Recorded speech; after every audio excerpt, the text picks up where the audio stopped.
Student, आपका स्वागत है हमारे YouTube चैनल अमिता टेक्निकल में।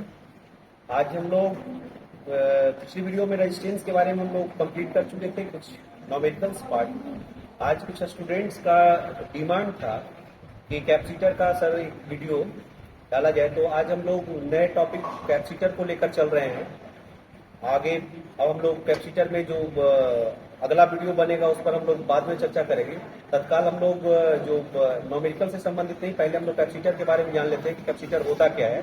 तो आज हम लोग का पहले टॉपिक जो होगा वो कैपेसिटर से रिलेटेड होगा। आज हम लोग का टॉपिक है कैपेसिटर।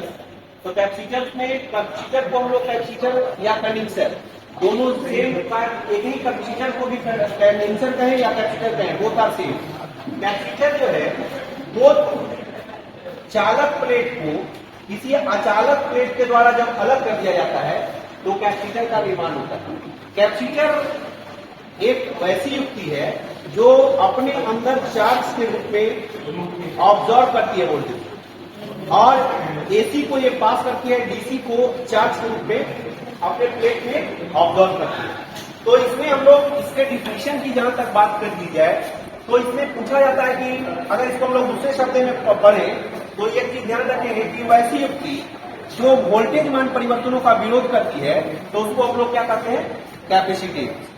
ठीक है, कैपेसिटेंस कहते हैं या कैपेसिटर कहते हैं।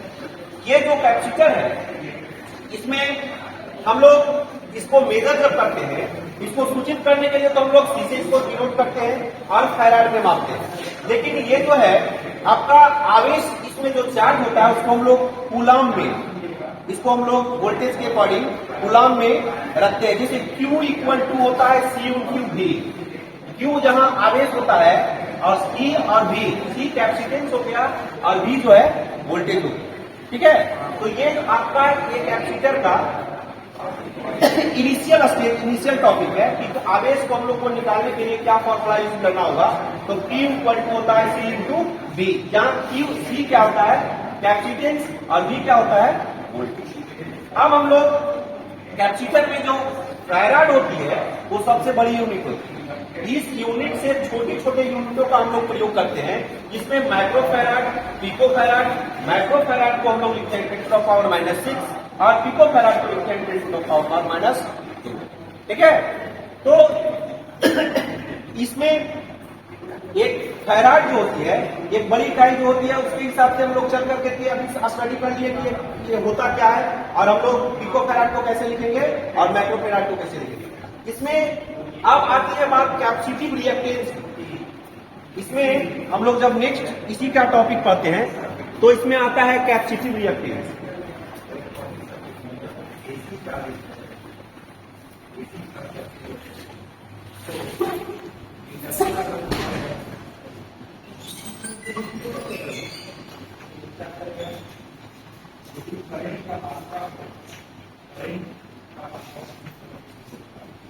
कैपेसिटिव रिएक्टेंस में क्या होता है कि कैपेसिटर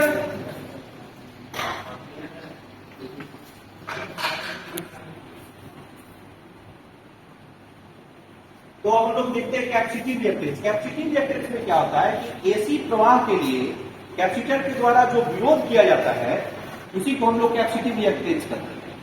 तो हम लोग कैपेसिटिव रिएक्टेंस को सूचित करते हैं एक्सी से, और एक्सी इक्वल टू फॉर्मूला जो होता है वो होता है 1/2πfc।